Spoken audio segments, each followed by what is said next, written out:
Bueno, a ver, de la mano de todos estos proyectos, según algo que leí, en lo que escribiste vos, aparece en Argentina el fenómeno ovni. O no, no aparece en Argentina, pero llega medio al mundo y en Argentina lo agarramos con algo propio, algo que che, me interesa. Claro, digamos que el fenómeno ovni, el fenómeno platillista, ¿no? Porque el ovni es objeto volador no Claro, ahí identificado, ¿no? estamos, el platillista. Claro, entonces el ovni podría ser una definición técnica, es decir, vos ves algo en el cielo y no sabes Claro. qué es. Ahora, la idea de que ese ovni es un platillo volador es algo que no existió siempre, es algo que arranca en 1947, cuando un piloto norteamericano, andando en su propio avión, y ve un objeto volador no identificado, o varios objetos voladores no identificados, lo comenta, ¿no? Y ve que se mueven de manera rara, que se mueven de una manera que no se mueven los aviones normalmente, que no, claramente no son pájaros, etcétera, etcétera, y lo denuncia, es decir, lo dice públicamente y le da una entrevista a un periodista que erróneamente transcribe que tenían forma de platillos voladores. O sea, erróneamente. No, no, Erróneamente. el chabón nunca dijo, che, El eran. piloto después sale a aclarar que él no dijo que tenían forma de platillos. Él dice que se movían como platillos. Es decir, que Claro. tenía como si vos tirás una piedra plana en el agua, ¿no? Y parece que va rebotando, haciendo patito, diríamos nosotros. Algo así él trató de transmitir. El periodista tomó nota, o no sé, Claro. o le editó lo que dijo. Agarró y dijo, che, acá tengo algo muy Dijo, bueno. tiene forma de platillo volador. Y inmediatamente es un fenómeno muy interesante, porque inmediatamente se hace global. Entonces, a partir de ese momento, a partir de esa publicación, todo el mundo empieza a ver platillos voladores por todos lados.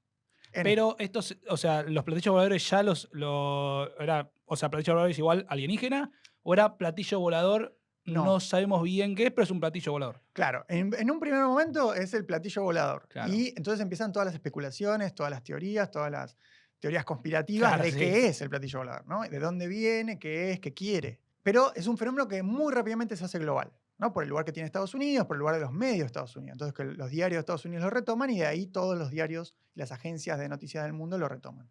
Y muy rápidamente estamos todos viendo platillos voladores en Claro. Europa, en América Latina, en fin, en todos lados. Pero eso era más que nada, o sea, el ciudadano promedio. No, no era que los gobiernos agarraban y decían, che, mirá que acá tenemos platillos voladores también, ¿eh? Bueno, ahí depende. Hay ciertos sectores, digamos, que uno podría pensar del Estado, que empiezan a estudiar esto con cierta preocupación. ¿Por qué? Porque una de las principales teorías en ese momento, que no es la que predomina hoy para esa cultura platillista, es más que el visitante alienígena, Claro, el visitante extranjero, el de otro país. claro, es la idea de un arma secreta. El platillo volador como una nueva forma de aviación que tiene el enemigo y vos no tenés. Claro.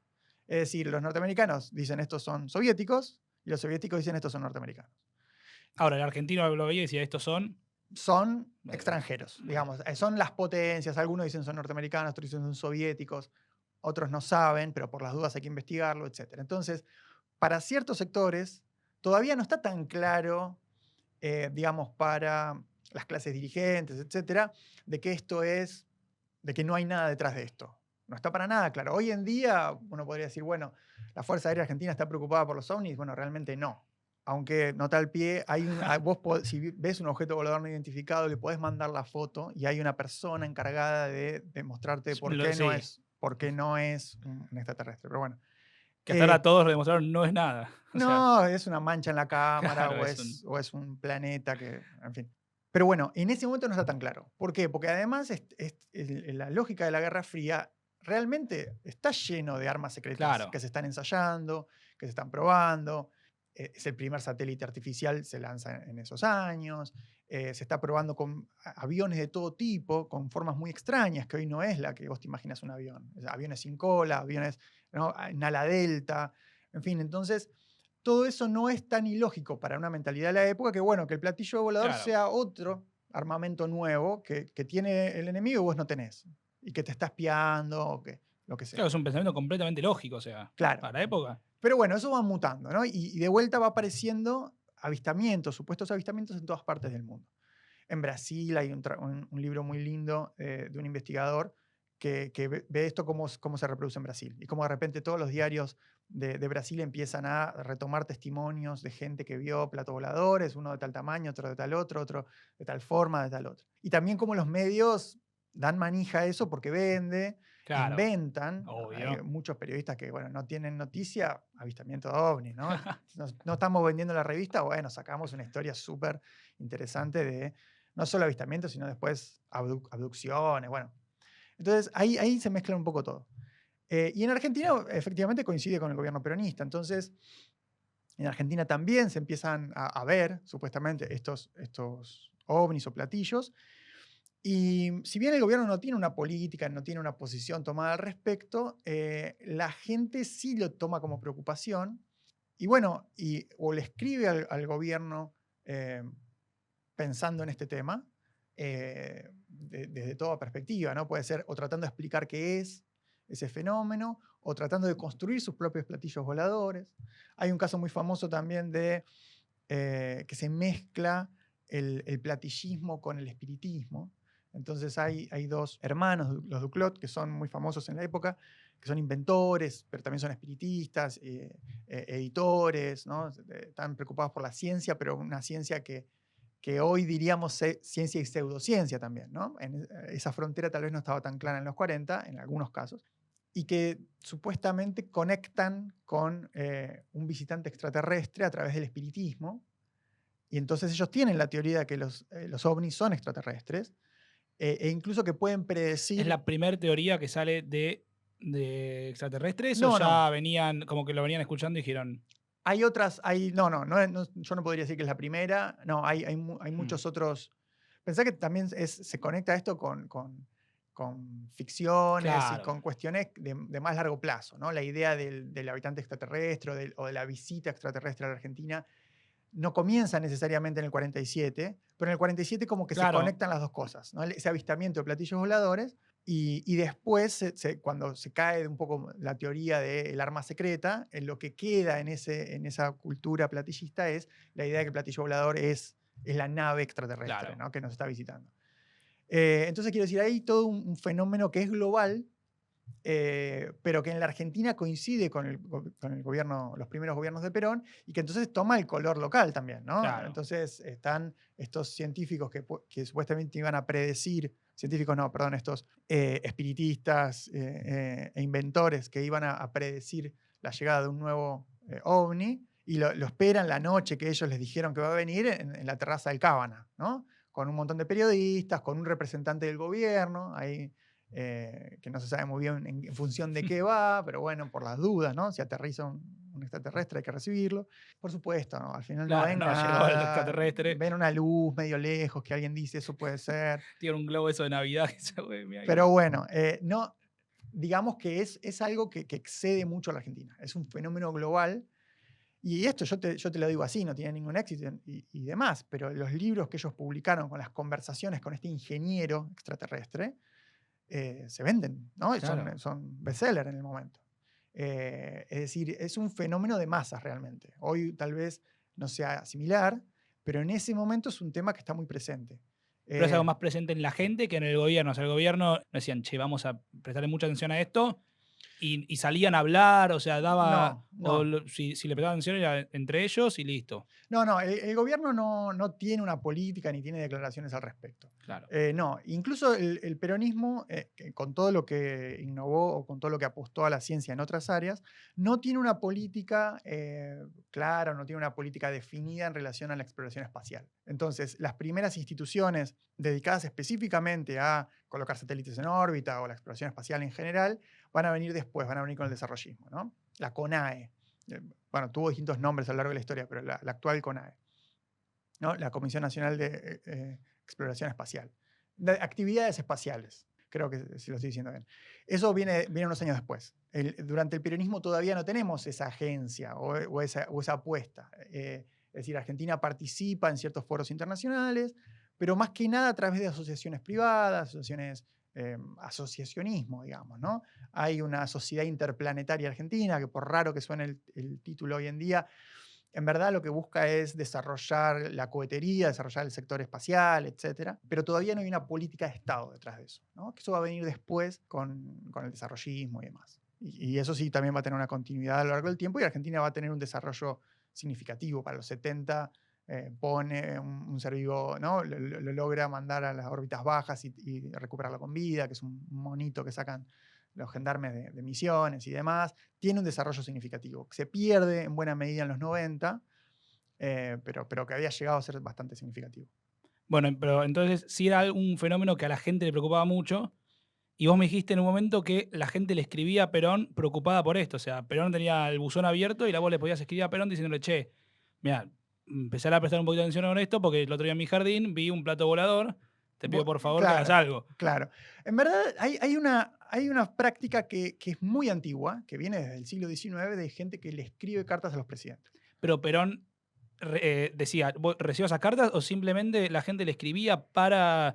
Y Perón decía, bueno, tampoco voy a leer esta cantidad de cartas, o estaba abierto a, Claro. obviamente no a leerlas todas, pero estaba, decía, mándenme, mándenme porque yo las leo. Bueno, ahí está la diferencia. Ahí está la diferencia.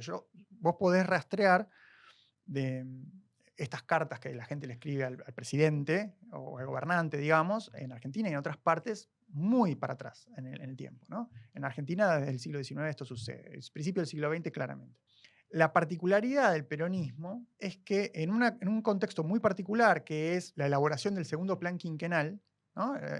Para recordar, el peronismo toma de otras experiencias nacionales la idea de hacer grandes planificaciones socioeconómicas de mediano plazo en el país. Entonces, más allá de que el presupuesto nacional es de alguna manera una planificación anual de lo que el Estado va a gastar, de lo que va a hacer, etc., se toma esta idea de la experiencia soviética y de otras experiencias de industrialización rápida de planes quinquenales. Yo elaboro el plan de lo que voy a hacer de acá a 5 años. Y hace un primer plan quinquenal y un segundo plan quinquenal que queda cortado a la mitad por el golpe de Estado del 55. En esa elaboración del segundo plan quinquenal, lo que hace el peronismo es públicamente llamar a que la ciudadanía le escriba al gobierno contándole cuáles son sus necesidades, cuáles son sus ideas, cuáles son proyectos que le parecen Claro, pero importantes. iba más que nada por el lado de la necesidad que por el lado de, o sea, si me manda algo interesante lo voy a llevar a cabo, o él dijo, che, mirá Sí, que si a mí me mandan algo que lo leo y digo es buenísimo, te llamo y lo llamo a cabo. exacto. La idea detrás de esa convocatoria es, estamos organizando el plan para los próximos 5 años. Bueno, manden ustedes sus ideas, sus proyectos, sus necesidades, sus reclamos, sus críticas, lo que sea. Claro, lo que quiera Los, lo mandás. los evaluamos y si es visto con buenos ojos, se incluye en el plan. Por supuesto que eso lo que hace es, primero, multiplicar la cantidad de gente que escribe. O sea, ya venía escribiendo gente, pero ahora se multiplica esa Claro. cantidad de gente. En la práctica, esas cartas o esas ideas, esos reclamos no van a poder ser incluidos en el segundo plan quinquenal. ¿Por qué? Porque es larguísimo el proceso de recibir, leer, evaluar, llamar a la persona o escribirle de vuelta a la persona, convocarla para que se acerque a la secretaría, discutir, etc. Entonces, el segundo plan quinquenal avanza por su propio carril. Claro. Pero lo que abre es una ventana muy interesante para que esas cartas que antes se recibían y se guardaban en un cajón, básicamente, ahora empiecen a ser procesadas. Alguien las lea, alguien las responda, alguien las evalúe. Entonces, como yo te decía, siempre se le escribió al presidente. Se le sigue escribiendo después. Sí, Es decir, obvio. Cristina recibía cartas, Sí, Macri... y hoy en día le escribes un tweet, Claro, le responde el posteo de Instagram o cualquier exacto, cosa. exacto. Entonces eso No sé existió si con siempre. ideas, pero... Habría que ver, pero la gente escribe nada, puede ser de una felicitación por una Sí, obra, un reclamo, una crítica, y ahí se construye un archivo. Eso es lo que tiene de particular el primer peronismo. Se construye un archivo y cada una de esas cartas debe ser leída. Es decir, se establece se le da la responsabilidad a una secretaría, que es la Secretaría Técnica de la Presidencia, de recibir, centralizar todas las cartas, que antes la gente le podía claro. mandar a un ministerio o a la Casa Rosada o lo que sea. Ahora se centraliza todo eso, se procesa, es decir, alguien se siente, la lee, la copia por triplicado, la manda a evaluar. Entonces, si vos le mandás una idea, digamos, o un reclamo, pensemos más allá de lo científico, ¿no? Vos decís, necesito asfalto para mi calle, ¿no? Los días de lluvia no se puede andar. Bueno, esa carta tal vez se le envía al Ministerio de Obras Públicas. Si vos estás pidiendo medicamentos para tu mamá que está enferma, bueno, esa carta se le envía al Ministerio de Salud. Entonces, eso es toda una estructura Claro. burocrática, ¿no?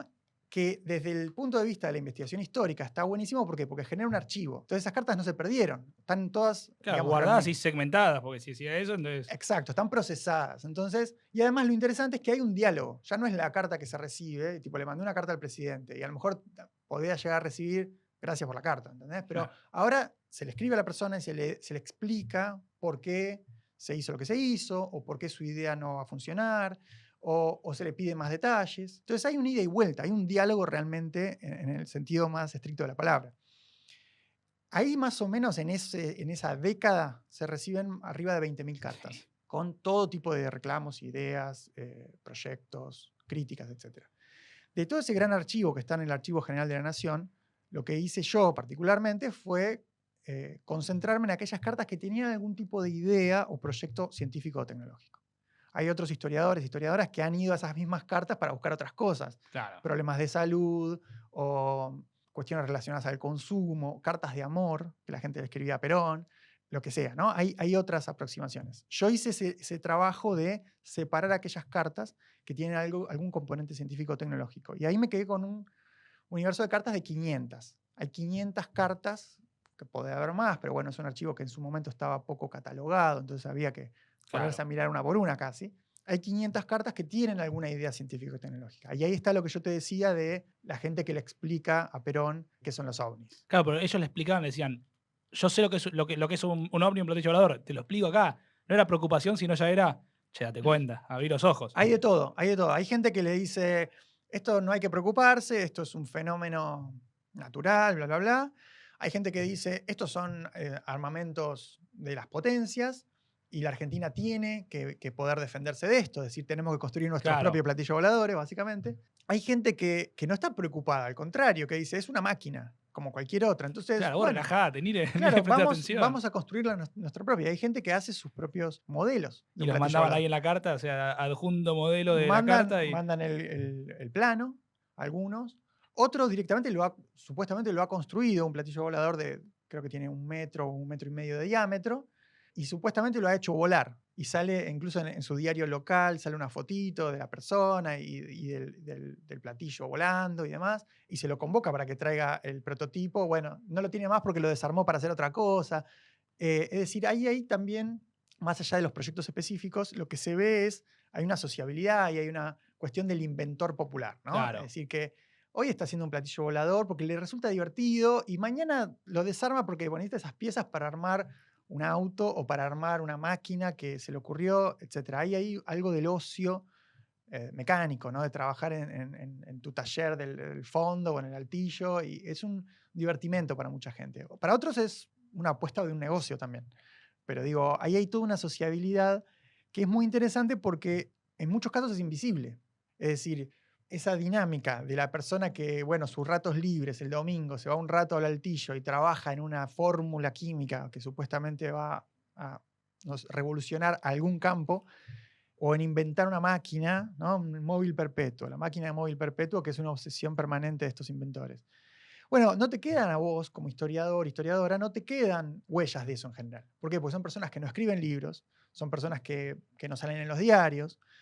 Claro, que después el altillo se desarma, se tira a la basura y listo, Claro, no queda ni medio registro. exacto, y que en general, en el 99,9% de los casos, esos inventos no tienen éxito económico. Entonces ni siquiera queda una patente. No es una máquina que vos después ves en la práctica. Entonces eso está en el recuerdo de la familia, que se acuerdan, yo tenía un tío que sí, que tenía esta idea, y que qué sé yo, y que se la pasaba trabajando en eso, o lo que sea, pero se pierde después para la memoria social, digamos. Lo particular de este archivo de cartas, que es muy rico en todo sentido, pero ahí me parece que es particularmente, es que deja constancia de eso. Entonces la gente no solo te expone la idea, muchas veces en una carta de 2 o 3 carillas, la idea se cuenta en un párrafo. Lo que las personas quieren contar después es que vienen trabajando en esto de hace 20 Claro. años, de que es un simple trabajador que no tuvo Fecha. formación. Entonces, hay una cuestión de mostrarse uno también, ¿no? De contar, de tener una oportunidad que alguien te escuche. Y no a alguien cualquiera, le están escribiendo a Perón. Más allá de que, por supuesto, el que lee es un funcionario de la Secretaría y no es Perón, pero la gente se dirige a Perón. Y aunque te responda un secretario, no te responda Perón mismo en persona, ya eso es un reconocimiento. Claro. Aun cuando te respondan para decirte, che, tu idea no funciona. Por esto.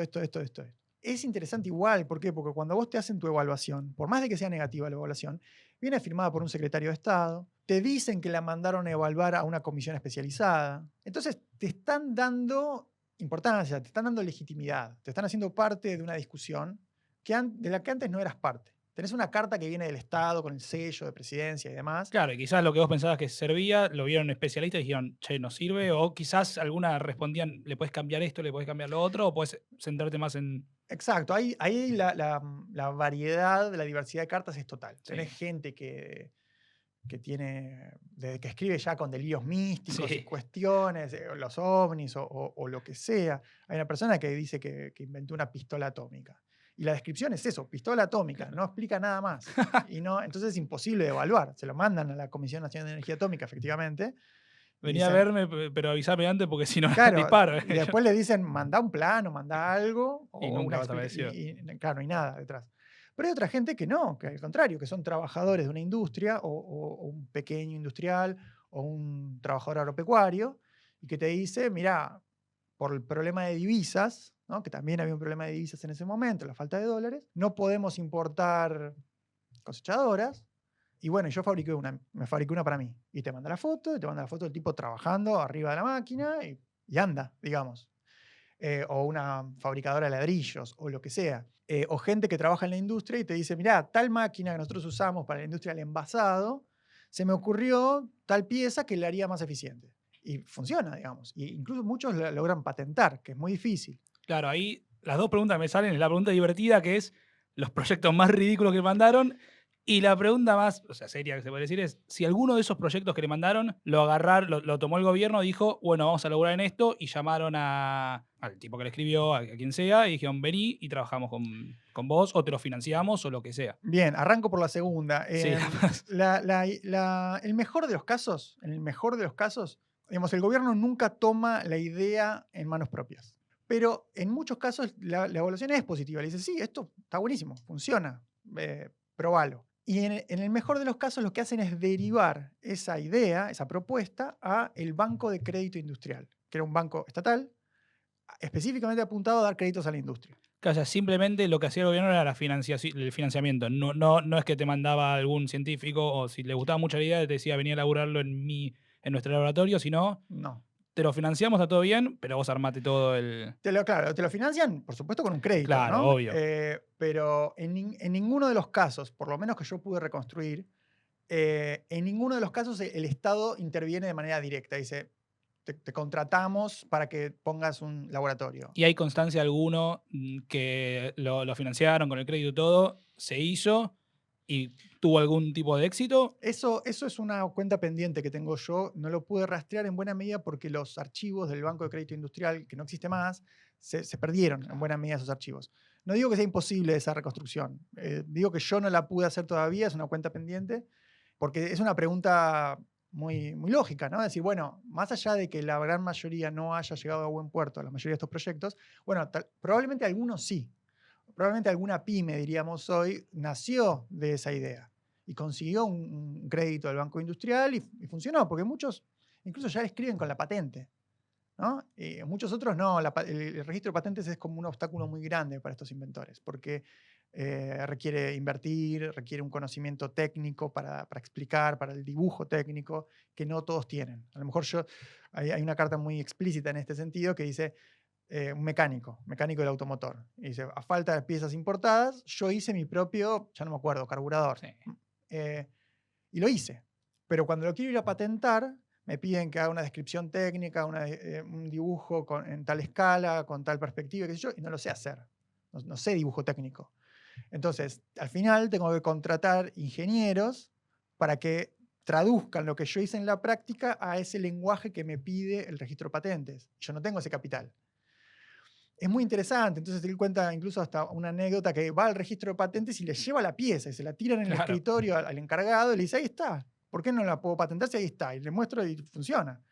El tipo le explica, ¿no? Bueno, acá, bueno, cuestiones Claro, no puedo poner una foto en la burocráticas. patente. Exacto, ¿no? Y tenés que, bueno, lo acompaña hasta que finalmente logra sacar la patente, pero hay una desconexión. El registro de patentes más que un aliado, es un obstáculo para Claro. estos inventores. Bueno, entonces, en el mejor de los casos, lo que vos podés reconstruir, que de vuelta podría continuarse esta línea, en el mejor de los casos es un crédito en el Banco Industrial. Claro. Y estaba, o sea, ellos, los que escribían, ya sabían que iba a ir por ese lado, o le escribían con quizás pensando, che, voy a ligar, o sea, voy a estar construyendo esto al lado de Perón, y después ellos se llevaban, le respondían, che, te puedo dar este crédito, y cuando lo leían decían, Y la verdad que no me sirve para nada. Claro, no, la expectativa es completamente Claro, las distinta. expectativas estaban Que todas incluso locas. ni siquiera es te voy a dar este crédito, es te mandamos a hablar con el Banco Industrial.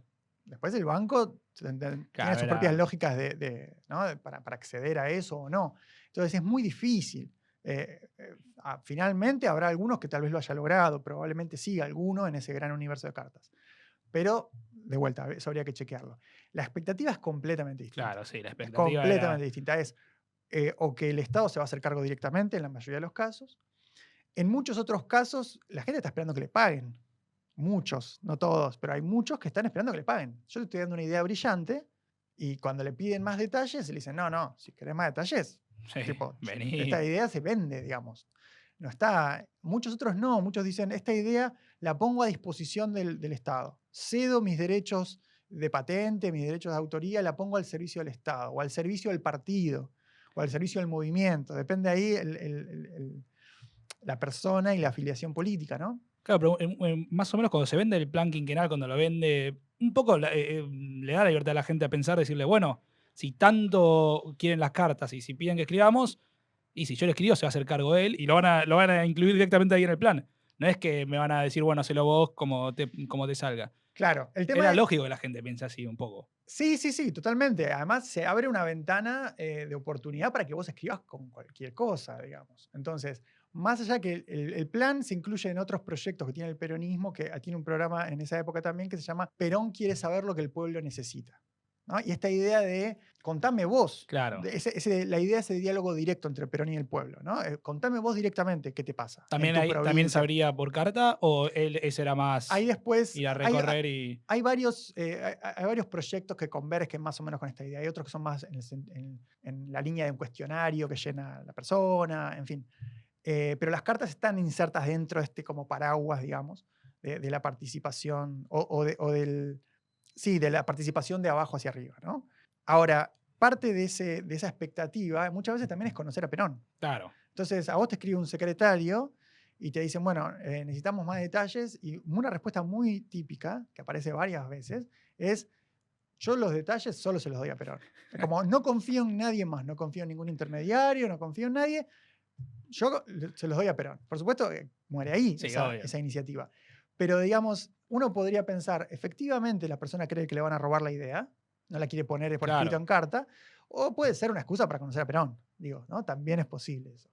No lo podría decir yo Claro, es taxativamente, imposible, pero pero aparece mucho eso, ¿no? Yo no confío en nadie más, estos detalles solo se los doy a Perón en persona. igual había una cierta como algo de real en, che, mira, la verdad que en el único que confío en serio es en Perón, porque medio que a ver, el peronista de la época le confiaba en serio, o sea, Sí, sí, y ahí hay algo también de una cierta cultura muy de la Guerra Fría y demás, de la sí, de la conspiración. conspiración, de esconder todo, decir, che, esto que no Exacto. caiga en manos equivocadas, porque, Sí, o ah, incluso como una manera de legitimarse uno, ¿no? Cuando vos lees en los diarios que la ciencia de verdad se hace en secreto, que hay permanentemente espionaje, que los soviéticos le robaron secretos de la energía atómica a los norteamericanos para desarrollar sus propias bombas y demás, eso te da una pauta a vos de que, bueno, la ciencia se hace así. Uno de los componentes de la ciencia es el secreto, es la intriga internacional, es la conspiración. Entonces, muchos cuando se presentan como una manera de darse a sí mismos importancia y legitimidad, te cuentan todas historias de que desde que inventé tal cosa la gente me sigue en la calle, ¿no? Desde que le hablé claro, a no sé quién de mi invento, siento que mis teléfonos están intervenidos, ¿no? Todas unas cosas imposibles de demostrar, claro, probablemente falsas, que las creen o no, tal vez, pero digo que funciona en la época no en contra de la ciencia, no es del conspiracionismo actual, digamos, que, claro, que niega la ciencia o que relativiza la ciencia, ¿no? No están pensando en la Tierra plana, sino más bien esa conspiración es casi como un componente propio de la ciencia de la época. Entonces, si yo me quiero dar importancia, si mi invento es importante, bueno, claramente alguien me lo tiene que querer robar, si no, no es importante realmente, ¿no? claro. O alguien me tiene que estar espiando si es revolucionario mi invento. Sí, obviamente al escribirle la carta a Perón y todo eso, lo que sentía la gente era, che, esto es algo importante. No es que vamos a escribirte y te voy a contar. De vuelta hay de todo, Hay de porque es todo, un pero universo, probablemente estos que pensaban eso decían, che, acá estoy descubriendo algo claro, importante. hay gente que está convencida de que está revolucionando el campo que sea, y hay gente que incluso ni siquiera va a aceptar el rechazo. cuando le digan esto no funciona, al contrario, van a decir, bueno, ustedes, o mejor dicho, en la historia nunca se reconoció a los verdaderos genios, decían lo mismo de Einstein, decían lo mismo de no sé quién. ¿No? No todos toman bien ese rechazo, aunque se presenten por lo menos en la carta como peronistas, no todos toman bien ese rechazo. Y no todos son peronistas los que escriben, ¿eh? También No, hay mucha gente que le escribe al presidente porque es el presidente. Hay muchos que se notan en el texto que no solo no son peronistas, sino que son sino que son antiperonistas. antiperonistas. ¿No? Le Claro. escriben a Perón y le escriben de manera correcta, pero le dice, usted que dice ser representante de los trabajadores, acá le escribe un trabajador de verdad, a ver qué responde, ¿no? Es como, hay una cosa de desafío, lo cual también es muy interesante, porque entonces no son inventores peronistas. Es una invención, es una dinámica popular que existía antes del peronismo, que va a seguir existiendo después, pero lo particular de esa época es que el peronismo entabla el diálogo. El peronismo abre esa ventana. Entonces, lo que pasaba en los 30 en buena medida no nos enteramos. Y lo que pasaba en los 60 tampoco. Esta década tenemos un registro bastante bueno por este archivo y por el archivo que se abrió a partir de este proyecto del peronismo, que de vuelta tenés cartas entre el 46 y el 51, pero esas cartas no están procesadas. Yo tengo las cartas, Claro. las vi, pero no tienen respuesta. Recién a partir de esa convocatoria de Perón a fines del 51 es que cada carta tiene su ida y vuelta, su procesamiento burocrático, etc. Que por otro lado, y esto una nota al pie, no sé todavía cómo sobrevivió el 55, porque muchos de esos archivos la Libertadora Claro. los destruyó, ¿no? Pero bueno, en este caso, por algún motivo en particular, sobrevivió. ¿Y se Eh, repitió en algún momento de la historia este tema de cartas o de abrirle la posibilidad a la gente a que escriba y yo te respondo? Bueno, en muchos casos se responde, pero hay más una respuesta casi protocolar, Claro, ¿no? Entonces, lo que me parece que es destacable y es llamativo es esa idea de, bueno, voy a analizar, me voy a tomar en serio lo que esta persona me está claro. diciendo y lo voy a analizar y lo voy a ir a mandar a evaluar por una comisión especializada. Sí, después lo voy a responder a él. Claro, a él, la respuesta más común es, bueno, mándame más detalles. ¿No? Que muchas veces muere ahí la conversación Claro, porque no hay más detalles, pero en muchos otros casos sí.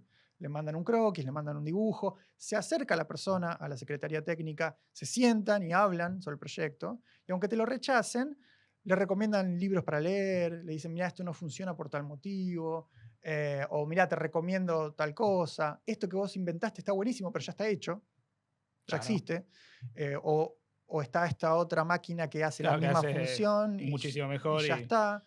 Entonces ahí hay casi como por momentos también hay como un componente casi pedagógico, ¿no? Y de vuelta, está buenísimo pensar ese diálogo entre el Estado y lo popular, porque también es otra forma de construcción política, ¿no? Entonces, esa alianza o esa base social, electoral que construye el peronismo, no solo la construye mejorando salarios o en el conflicto laboral, sino también hay un montón de intervenciones que son mucho más sutiles, ¿no? Menos presente en los diarios, como esta, que también construye identidad, que construye relaciones. claro, es el nexo perfecto entre el gobierno y la gente. Claro, te borra o parece borrar esa Claro, barrera, esa esa barrera. distancia, ¿no? Que había. Pues uno puede poner con una mirada más cínica, ¿no? Esta es la primera pregunta cuando yo doy una charla o algo en algún ámbito no especializado. Bueno, ¿cuántos de esos inventos se hicieron? ¿No? Claro. Que es la pregunta súper razonable. Entonces, de una mirada más cínica, vos podés decir Sí, fue también, 100% político. claro, es una manera de hacerle creer a la gente que le vas a prestar atención cuando en realidad nada de esto se hizo.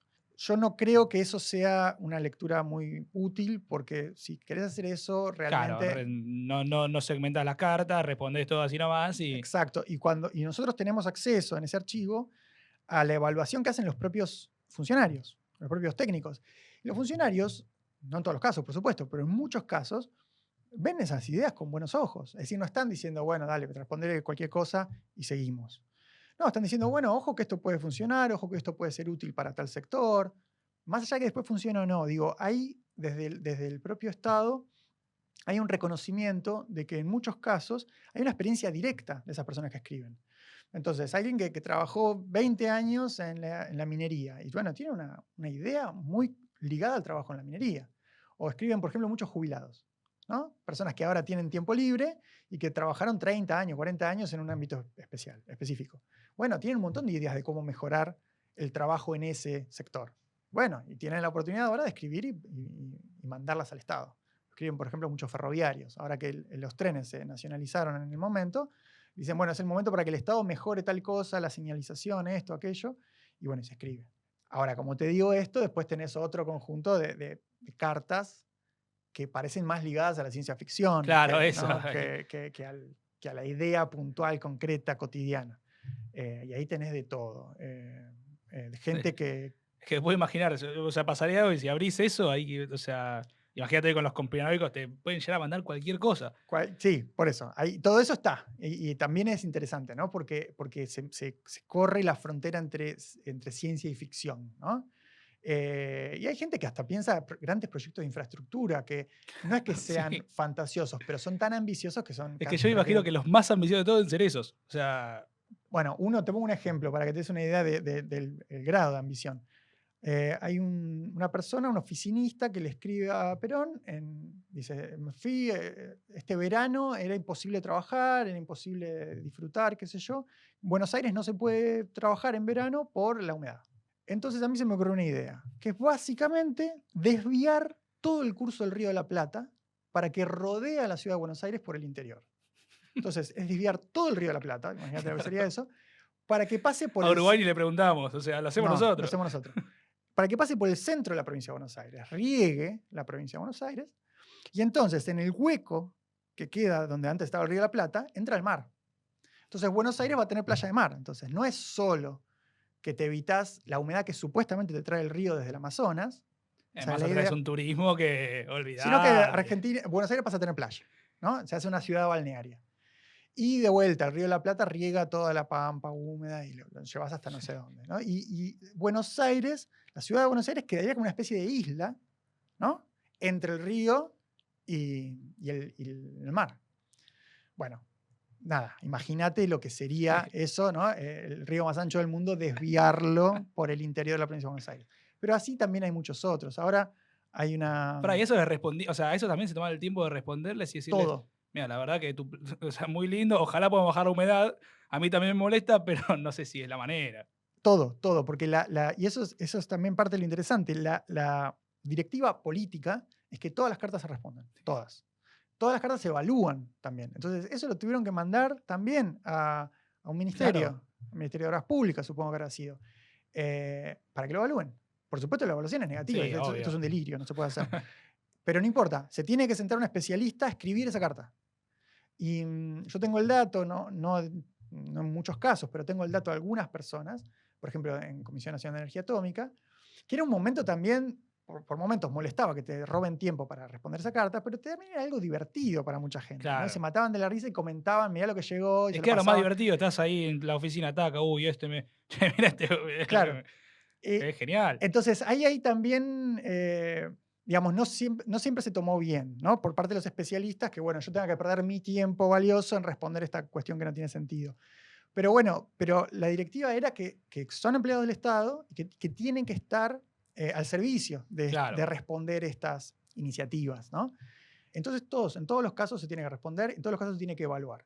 Aun cuando, ya te digo, claramente no tiene ningún futuro o no dan detalles o es algo que, digamos, que el propio funcionario ya se da cuenta que no va para adelante ni para atrás. Pero bueno, como este caso que te digo, hay muchos otros, ¿no? Bueno, otra cuestión es que cuando esto se hace más o menos conocido, esta convocatoria de Perón, no solo escriben argentinos, escriben extranjeros Claro. también. ¿Por qué? Porque dicen, bueno, pues si el Estado argentino va a financiar proyectos, bueno, yo le mando. Escriben alemanes, escriben italianos, escriben de Estados Unidos, escriben muchos latinoamericanos. Más o menos un 10% de las cartas que yo revisé son Es un de montón. extranjeros. Desde el extranjero. Hay otros que son Claro. inmigrantes recientes, ¿no? Pero desde el extranjero. Y hay un chileno, por ejemplo, que lo que está pidiendo es financiamiento para hacer una expedición al centro de la Tierra, básicamente. Él no le dice el centro de la Tierra, pero le dice el subsuelo. Pero parte de Era Brendan Fraser en la película. Claro, bueno, es que justamente como la película, dialoga con Julio Verne. Parte de lo que él quiere, lo que busca con esa expedición al subsuelo es corroborar o refutar a la teoría de Julio Verne ¿no? Del centro de la Tierra, donde habría dinosaurios y habría ¿no? Civilizaciones perdidas, etc. Cuando Julio Verne no es que tiene una teoría, es una Claro. obra de Es una ficción. obra de ficción, sí. ¿No? Más allá de que Julio Verne tenía una formación más o menos científica, digamos, y podía sustentar muchas cosas que decía desde el discurso de la ciencia, es una obra de ficción. Pero bueno, esta persona quiere hacer esta expedición que es chileno y plantea básicamente que si la Argentina lo financia, bueno, se puede hacer debajo de los Andes, ¿no? Como una especie de espacio binacional. Y bueno, y tendría todos estos beneficios. Demostrar o no la existencia de un centro de la Tierra caliente, demostrar o no las teorías de Julio Verne. La teoría, me encanta, Claro, parecía teoría. crear un refugio antibombas de paso. Esos túneles después podrían servir refugio Claro. antibombas en el caso de guerra nuclear. Si ya vamos a encontrar dinosaurio, lo traemos para arriba, lo usamos para Es que, nosotros. es que se planteaba hacer museos con Es- los objetos de las civilizaciones perdidas que se encontraran, se planteaban hacer zoológicos con. O sea, en su cabeza el chabón iba a solucionar todos los problemas de Chile y Argentina al mismo tiempo. Y por supuesto, imagínate, ¿no? De vuelta, lo ambicioso del proyecto. Oh, Como esto hay sí, muchos debe otros. haber. Pero bueno, entre eso y la persona que te dice, mira, tengo esta patente de la industria a la que me dedico, pero no consigo el financiamiento para ponerme mi propio negocio, entre esos dos extremos tenés una gama muy amplia, Claro. ¿no? Y de todo tipo de cosas. Sí, llegaron cualquier. Sí. Lo que me imagino, lo que me causa risa es todo tiene que ser respondido. Me imagino hoy en día te llega una carta insultando y la tenés que responder y decís, pero debe haber llegado un par y Eh, decirle, pero ¿qué te puedo Bueno, responder acá? insulto así directo no tanto, ¿No? porque hay también otra lógica en cómo uno se dirige al Estado, Sí, ¿no? Es otra época muy distinta en claro. ese sentido. Entonces, hay todo un formalismo y un formulismo, ¿no? De cómo se escribe una carta, cómo te dirigís al presidente, ¿no? Que si la lees hoy nadie le diría, Claro. excelentísimo señor presidente de la nación, ¿no? Incluso personas que vos, por el tono, por lo que escriben, etcétera, decís, bueno, esa persona no es un peronista o Claro. una peronista. Una aclaración ahí cuando digo, estoy hablando todo en masculino, no es solo para simplificar, sino porque el 99% de las cartas son de hombres. Ujú. Eh, Ahí creo que son literalmente un 1% de las cartas son escritas, firmadas por De las mujeres. que estudiaste vos De ahí las que en. estudié yo, claro. Sí, Perfecto. sí, sí. No, en otros casos, para Claro, nada. Cuando yo hago esa selección de cartas con temas de ciencia y tecnología, la inmensa, inmensa mayoría de quienes firman son hombres. Es todavía en los 40 y 50 la técnica es un lenguaje masculino, digamos, ¿no? Incluso muchas de las mujeres que escriben con proyectos eh, que no las involucran a ellas directamente, o es una mujer que escribe en nombre de un hombre que no sabe escribir, o es una mujer que propone invertir más en educación técnica para los chicos, para los varones. Es decir, todavía hay una separación ahí muy clara en lo que respecta al género, pero vinculado a lo técnico, ¿no? Para que nos demos una idea, recién están empezando a ingresar mujeres en algunas carreras universitarias más claramente científicas, ¿no? Pero son todavía una minoría, ya hay algunas, pero son una ínfima minoría, y esto se refleja en las cartas. Entonces, por eso, cuando hablo en masculino es porque efectivamente son hombres claro. los que escriben, con alguna excepción muy particular, son hombres los que escriben. Eh, que eso también es interesante para pensarlo y para pensar en cómo avanza o cómo podría avanzar esto en un plazo más largo, ¿no? Bueno, hemos aprendido. Hemos Bueno, aprendido, señores. Si alguien llegó hasta acá es porque le interesó y le gustó. Entonces, ¿dónde pueden encontrar tus investigaciones o algún artículo? mira, todos los artículos que yo publiqué son de acceso público, es decir, que si vos haces una búsqueda en internet con mi nombre, si querés agregarle para que te resulte más sencillo, la palabra ciencia, la palabra peronismo, etcétera, todos los artículos son de acceso público, en las revistas que publicamos nosotros, en historia por lo menos. Algunas son revistas locales, otras son extranjeras, pero todas tienen una versión en español. Así que eso está abierto a que si a alguien le interesa particularmente esto, lo puede hacer. También se puede escribir a través de la página de CONICET. Como yo soy investigador de CONICET, uno a través de CONICET puede mandar mensajes, ¿no? Entonces, si hay un investigador que hay una investigadora que trabaja cuestiones de género que a vos te interesan, bueno, le puedes escribir un mensaje a ella a través de la página y le llega el mail. Buenísimo. O sea, eso son elementos para periodistas o para ciudadanas comunes interesados en algún tema. Ahí se puede. Todo esto, la idea es, estoy trabajando ahora en el libro para reunir todos esos artículos, múltiples artículos distribuidos por múltiples revistas y demás, reunirlos en un único libro para que, bueno, esto tenga otro, para que sea más cómodo también y tenga otra llegada. Todavía estoy en el proceso de reescritura y demás, pero bueno, la idea es que cerrarlo este año y tal vez para el año que viene, con suerte, poder ofrecer eso. Cuando se publique lo vamos a avisar, así corren a comprarlo. Dale. Bueno, y como este es un podcast más que nada para curiosos, a mí me gusta terminar con la pregunta de que recomiendes vos, ya no tuyo, sino algún libro, alguna película, algún documental, alguna serie, algo, sea de esto o sea de historia, que le pueda llegar a gustar a la gente o que te guste a vos particularmente y digas. A ver, para pensar estos temas, bueno, te recomiendo 2 películas, o mejor dicho, te recomiendo una que a mí me parece interesante, linda, y una muy, muy mala, pero que ejemplifica algo de lo que veníamos hablando. ¿Te acuerdas que yo te decía, en la mirada sobre ciencia y peronismo están estos 2 grandes proyectos, el Pulqui y el proyecto Huemul? Bueno, en 2009 creo que fue, se publicó salió una película documental, supuestamente documental, sobre el proyecto Huemul, que tiene todos los lugares comunes del antiperonismo, más básico, más rabioso, etc.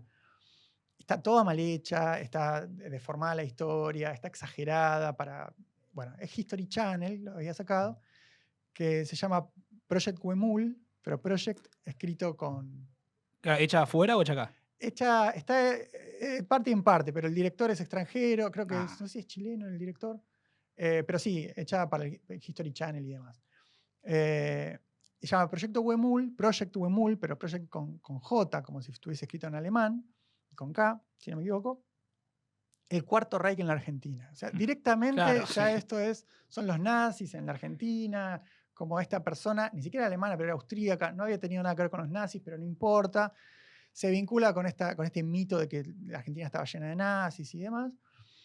Bueno, eso es una película para ver, no la recomiendo, Claro. pero digamos, Bueno, ahí está muy claro esto que veníamos hablando. Y la otra, hay también un documental que ese sí es más lindo y hay mucha cosa para sacar, que es lo contrario, sobre el Pulqui, que la hizo Santoro, el artista, el pintor, que siempre trabaja con motivos peronistas y demás, que se llama Pulqui, un instante en la patria de la felicidad, una cosa por el estilo, que es exactamente lo opuesto, ¿no? Si yo te decía el Pulqui es la imagen en el recuerdo peronista, bueno, esa película es eso, ¿no? Es pensar una Argentina idealizada a través de ese artefacto moderno, pionero, etc. Y no solo eso, sino que siguen al autor, a Santoro, tratando de construir un modelo real del Pulqui, ¿Un modelo e real? incluso hacerlo volar. No en escala 1 a 1, es más chiquito, pero es muy interesante. Son 2 documentales, no estoy recomendando nada muy hollywoodense ni muy apasionante, igual. pero para tratar de poner en imágenes estas 2 visiones que yo les decía, se puede hacer una comparación muy clara ahí y es bastante evidente. Espectacular. Buenísimo. Bueno, muchas gracias, Hernán. No hay que, gracias a vos. Ahí pasó un nuevo episodio de Historia por Historiadores. Muchas gracias por escucharlo. Antes de irse, no se olviden de seguirnos y activar las notificaciones, así se enteran siempre que se sube un nuevo capítulo. También síganos en todas nuestras redes, @Historia por Historiadores en Instagram y en TikTok, Historia X Historiadores. Ahí se van a enterar de todas las novedades y también se van a enterar cada vez que se sube un capítulo nuevo. Mi nombre es Agustín Candarian, muchas gracias por escuchar el podcast y hasta la próxima.